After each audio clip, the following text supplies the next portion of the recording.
കുറിച്ചിത്താനം പൂത്തൃക്കോവിൽ ക്ഷേത്രത്തിൽ ശ്രീമദ് ഭാഗവത സപ്താഹയജ്ഞത്തിന് മെയ് 15 വ്യാഴാഴ്ച തുടക്കമാകും.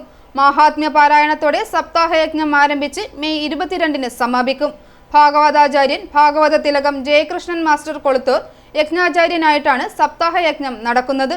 സപ്താഹവേദിയിലേക്കുള്ള കൃഷ്ണവിഗ്രഹം മണ്ണക്കനാട് ശ്രീഭദ്ര നാരായണീയ സമിതിയുടെയും പൂത്തൃക്കോവിൽ മാതൃസമിതിയുടെ മണ്ണക്കനാട് മേഖലയുടെയും ഭക്തജനങ്ങളുടെയും നേതൃത്വത്തിൽ ചിറയിൽ ഗണപതി ക്ഷേത്രത്തിൽ നിന്നും വൈകിട്ട് 5 മണിക്ക് വാദ്യമേളങ്ങളുടെയും നാമജപങ്ങളുടെയും താലപ്പൊലിയോടും കൂടി പുറപ്പെട്ട് 6 മണിക്ക് പൂത്തൃക്കോവിൽ ക്ഷേത്രസന്നിധിയിലെത്തും. വൈകിട്ട് 6-ന് തിരുമുൽ കാഴ്ച, 6:30-ന് ബ്രഹ്മശ്രീ മള്ളിയൂർ ശങ്കരൻ നമ്പൂതിരി സപ്താഹയജ്ഞത്തിന് ആരംഭം കുറിച്ച് ദീപം തെളിയിക്കും. തുടർന്ന് ശ്രീമദ് ഭാഗവത മഹാത്മ്യം പാരായണം. 5-ാം ദിവസമായ മെയ് 20-ന് വൈകിട്ട് 5-ന് ക്ഷേത്ര മൈതാനത്തുള്ള ആൽമര ചുവട്ടിൽ നിന്നും സ്വയംവര ഘോഷയാത്ര. വൈകിട്ട് സ്വയംവരത്തിനു ശേഷം തിരുമുറ്റത്ത് തിരുവാതിരകളി.